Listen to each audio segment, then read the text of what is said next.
Good evening. I wanted to talk to you today about emotional regulation, especially for children. So I taught a course last week to some school kids, and I was teaching them about how our brain is like a remote control. So most children can relate to playing video games or playing sport or playing a musical instrument. We're the same when we drive our car or when we're doing other tools in the house that require us to get our brain, to get our body to move. And it's exactly the same with emotional regulation. The problem is that the majority of us have actually forgotten how to calm our own brain down. The really interesting thing about the brain is that it can only focus on one thing at once. So if we can distract it when we're in an emotional state, quite often we can bring down the heightened emotional response and start to get in a state of regulation. So I was working with my children on this, and my son had a little bit of a meltdown earlier, and he was really angry. And so I went into his room and I said to him, okay, what's your anger out of 10? And he was right there. He was at 10. There was no way he was moving anywhere else. And he had a poster on his wall of a chameleon. And I started to ask him about, what's amazing about the chameleon. And he went through all the different colors they turn into.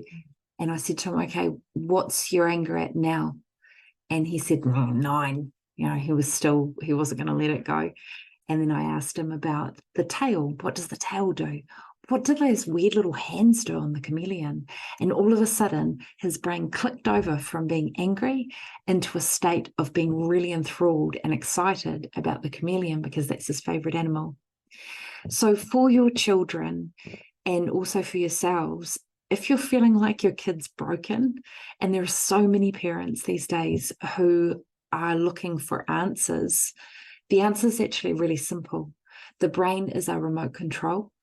If you can harness the knowledge that it can only think of one thing at once, and you can get to a point where you can actually use distraction as a technique to calm your child down, it's worth it. It's totally worth it. And teaching them that they are in control of the little person that's causing these emotional responses in their body. What I found, because I was a late diagnosis ADHD, and my friend said that I should write a book saying my mum has ADHD, which I'm considering because I've been through the whole journey from a young child not being able to emotionally regulate to an adult that can't emotionally regulate. And I thought that I needed medication to get to that place.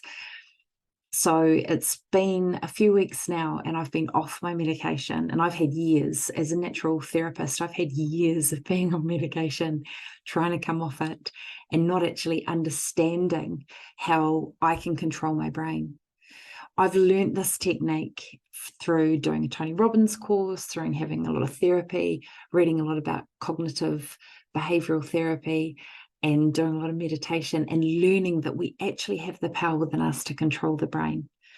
So if I can give you any gift as a person who has struggled with ADHD most of her life, for your children who might be bouncing off the walls, for mums, for dads who might be bouncing off the walls, your brain is a remote control.